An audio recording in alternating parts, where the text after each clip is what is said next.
Good morning, stampers and crafters. Welcome to Tina's Crafty Ink Spot. I've got a fun technique for you today that I'm just going to call some geometric celestial skies. There you go. And we're going to do these quick and easy celestial skies and just some different shapes. You know, just something unique for your card. Okay? This one, super simple. Use one of your circle punches, create a mask, there you go. These, I did the same thing, but all I did was take a piece of masking paper and mask these. This one, which we're going to use that design, is I cut a square and created a mask. These are quick and easy, and I think you're really going to have fun, so let's jump in. So I have a piece of cardstock that is 4 inches by 5 1/4. This regular basic white cardstock. Let me set these others to the side here. So what I did is I made my mask 4 inches by 5 1/4 because that'll just make it line up super easy. So this one I'm going to do just a tad different than my other ones, and we're going to do it together and see if it turns out. So I'm going to take a little bit, this is my artist masking tape. It's real gentle and doesn't tear your paper. You can also use, you can get it at the hardware store, and it's called Painter's Trim Mask, and it's usually blue, and it's, you know, nice and mild. So I'm just putting a little piece to hold it there. Let's take another little piece. Make sure we're lined up, and we'll do the bottom also. There we go. Now you need some sponge daubers. I have my dedicated ones, one for my Magenta Madness. We want some really bright colors to throw, you know, some of this Northern Lights kind of look into here. And it looks intimidating, but wait until you see how simple this is. We're also going to use the new Tahitian Tide. Look how good those go together. So I have a dauber for that one. And then you're just going to use your regular Memento black ink. And I have a dauber for that one. So let's start out with our colors. We're going to put, sorry, try to get this open. We're going to put a little bit of our Northern Lights areas in. And you know, like the Northern Lights, you can be as random, you can be as detailed, you can add as much as you want in here. Let me see if I can zoom this camera in just a little. Okay, so now I want to take my first color, which I'm going to do the pink first. I usually go light to dark with anything. And I'm going to ink up my dauber, especially the edge, because I want to make kind of thin lines. So what I'll do is I'll use my dauber at an angle, okay? And I'm going to put in a little line of color there. Maybe we'll put another one there. And let's do one here. Make sure you have plenty on there. Okay, now I'm going to go to my Tahitian Tide.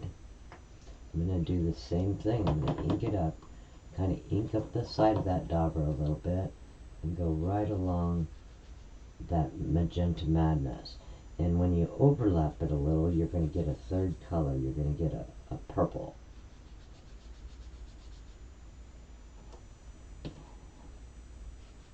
And with the daubers, unlike the brushes, you can kind of control where that ink is going. A nice little color in there.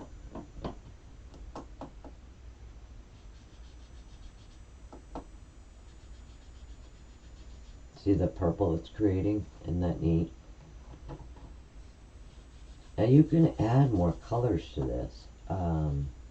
Maybe even add a little bit of a nice, you know, bright green in there if you want. You know, the Northern Lights can be one color, multiple colors. It's, you know, It's on my bucket list to go see the Northern Lights. You know, I mean, I have a sister that lives in Finland, and of course, you know, the Northern Lights are always there. You know, the poles where the magnetic atmosphere is that creates the Northern Lights. I don't know the exact scientific. I know it has to do with uh, the atmosphere and oxygen and the way things enter the atmosphere. That's about all I know about the Northern Lights. Alright, so we got our color on there. Now we may go back. I'm going to extend this pink one just a little bit.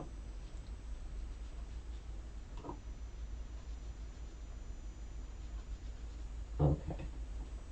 Let me close these up so I don't stick my fingers in them like I normally do.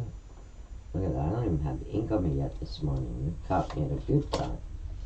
Now we're going to take our black, and depending on what image you're going to use, well, it can determine how dark you want this in there. I'm going to kind of fade my black right here, and we're going to try something I haven't done on one of the other cards yet. So let's get our black in here.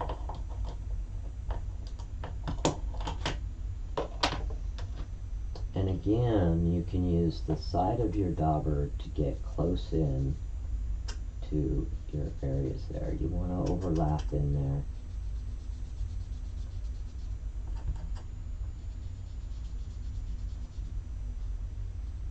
And if you come away from your stencil, you know what I mean? It's easier not to go under it and get ink where you don't want it. And we're just going to black this in, go right up against your colors, but you know, try to leave them bright. I mean, you can fade into them a little. I'm going to go a little bit over that one so that it's kind of off the edge there.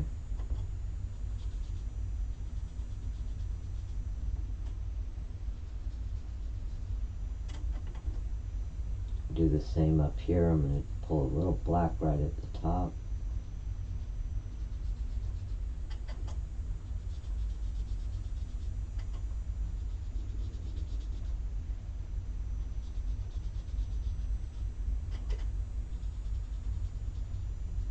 Okay, I'm going to fade this a little, so I'm just going to try to pull up a little bit of fade down here at the bottom,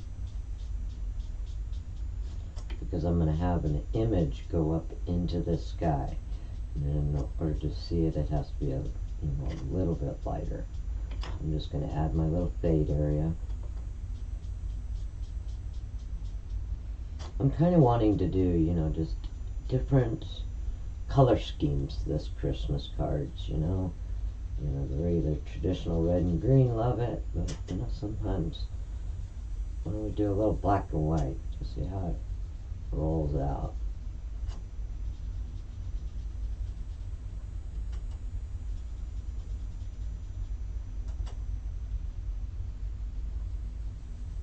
Now you can also, when I did the pink and the purple, you can do different shapes if you want. It's kind of just endless here what you can do. But I'm just kind of keeping it a simple shape.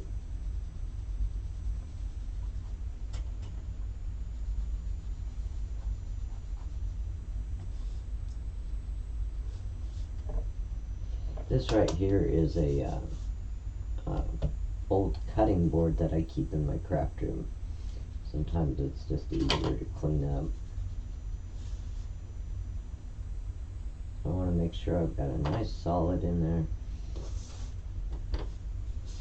Now this one here, since I'm fading, let me go around the bottom a little.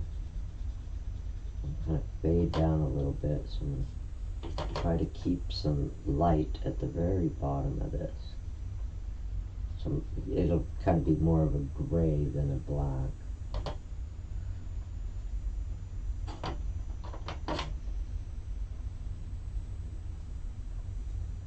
I need that dark around my color to make it really pop.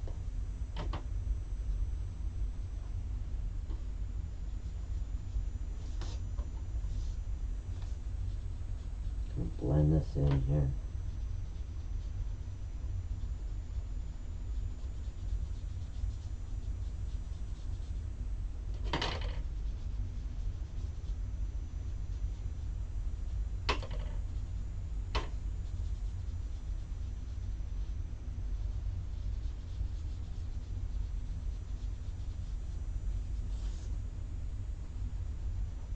Obviously it would be faster if I wasn't doing this little blend area, but we're going to try.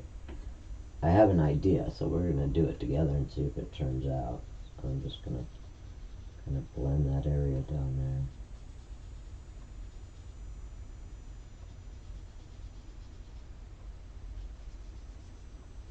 there. Okay. Now I can always go in and brighten up those little colors there in case you got a little black over it that you didn't want. But trick is it needs to dry or it's just going to smear. So let me hit this with my heat tool real quick.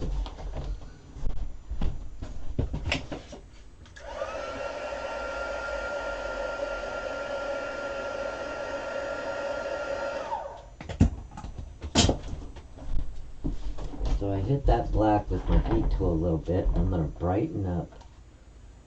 Let's brighten up the paint just a little bit. So again, I'm going to go to the side of my dauber. I'm just going to kind of highlight that a little bit more. It kind of helps blend it in there too.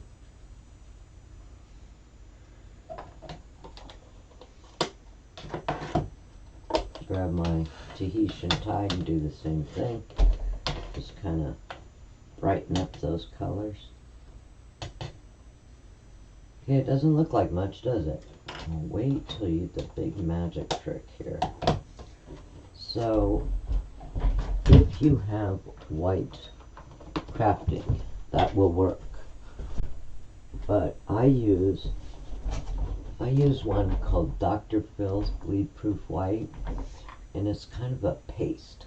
Okay, so what I do is this is my little tray I keep for white. So I'm just going to scoop a little bit out of there. A little bit goes a really long way with this. And I'm going to add water because we need to make it a little thinner. Mix it up here real good. And if you have a designated tray, as you add water, it'll reactivate it.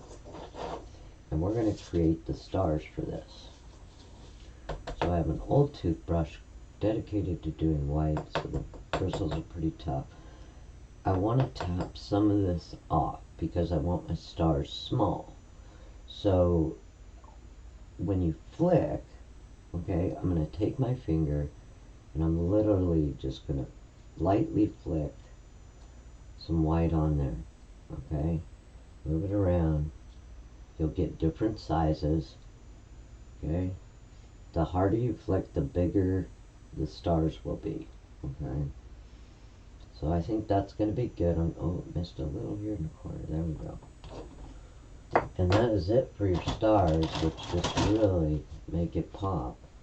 If you want, you can take your white gel marker and add a little bit bigger ones. You can put a little constellation in there. Maybe we should do a little tiny shooting star. We're just going to flick it. Do a little shooting star in there. It's just like endless what you can do.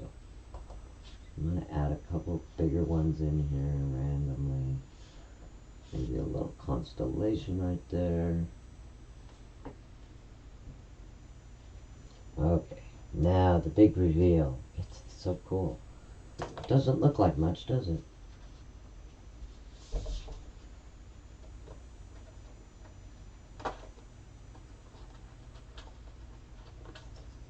But when you reveal it, it's so nice and bold. Now when you're removing tape, whatever you use, kind of peel it at an angle and it'll help from tearing your paper.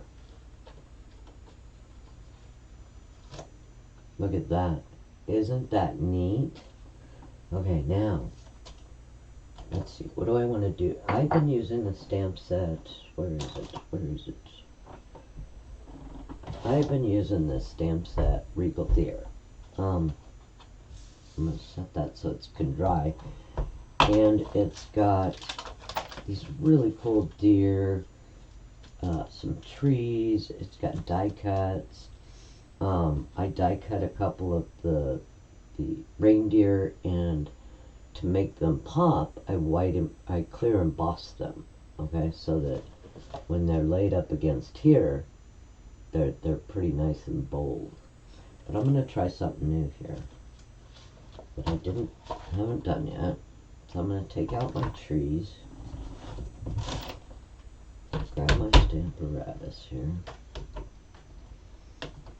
This is how I create. I really just kind of whatever random little crazy thing comes into my head is what I try. Oh, you know what we can do, which I figured out looks really cool. I'm going to grab my stencil here for a second. Lay it back over.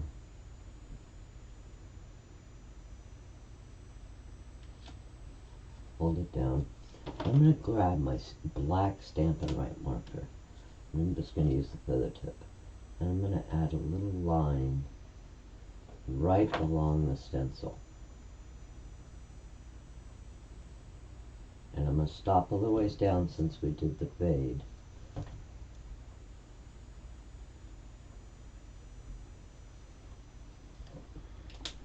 And that's all I did, but watch how it really made it pop. See how it made that pop? Love it. Okay, so let's add, I'm going to add some trees in here. Let's see. We did our little deer standing here by the trees. Or we could just do a couple sets of trees across there. What do you think? I should go live so I can give opinions.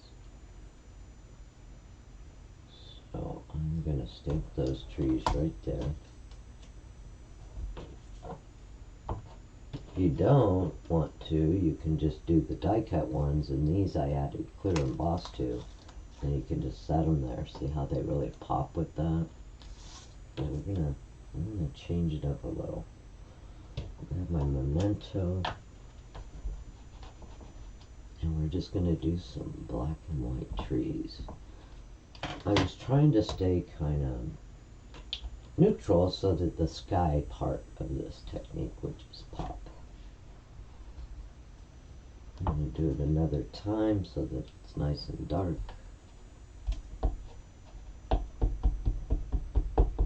You could do clear embossing on these too if you wanted. You could probably use your VersaFine and add some clear embossing to it, or clear embossing powder. Oh, isn't that neat? See how they kind of fade up into the sky? And then we can even put a bold tree in front.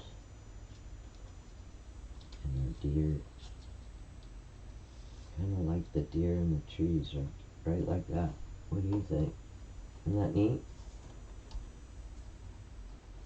Or you can just do the trees all the way across. I think we're going to go with that deer right there. I kind of like the way that looks.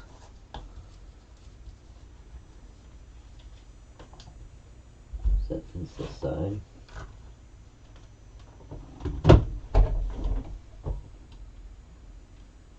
We could actually still do, let me grab one here, see what you think.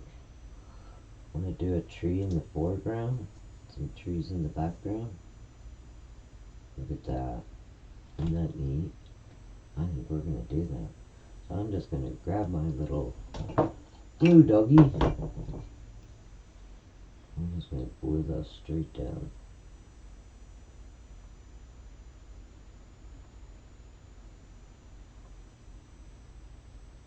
Just adding a little bit of tips. Don't need a lot. Add our deer here. See how that clear embossing just really makes that pop.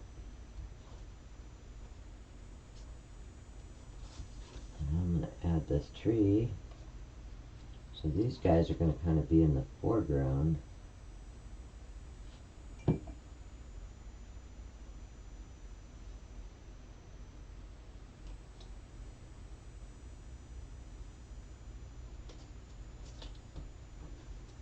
Okay, now we're going to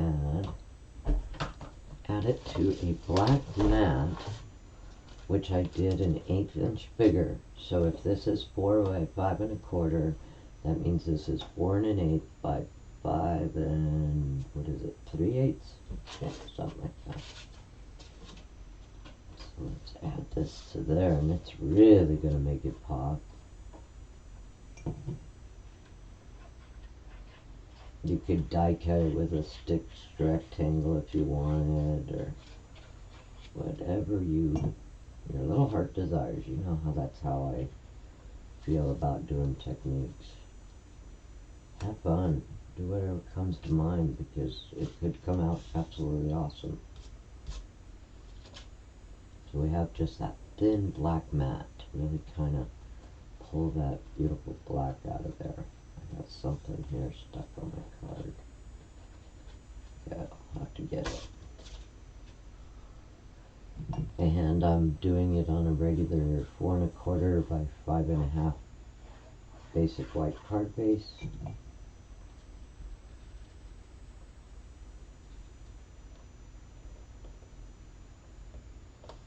Doesn't that just look totally awesome?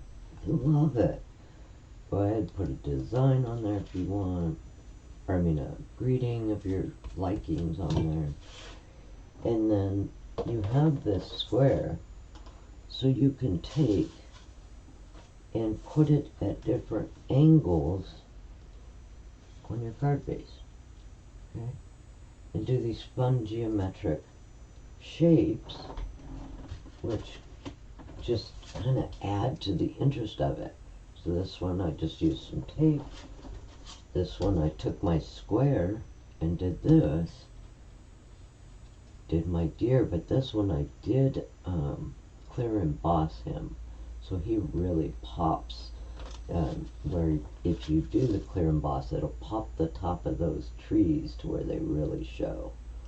So I would suggest doing that. This has got some really cute greetings in it. It's got, where's my other one? It's got Merry Christmas and Peace on Earth. Why not use them both? Did some trees in the background there. Then we have our circle one.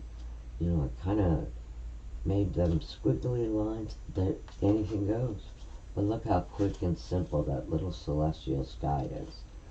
So go experiment, go have fun, add some more colors in there, fade it, don't fade it. If you don't fade it, put some die cut images on there.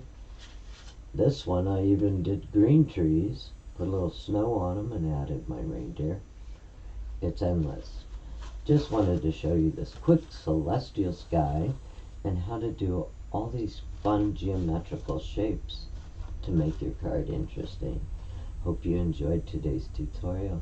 Have a very happy Stampin' Day and stay safe out there. Bye bye now.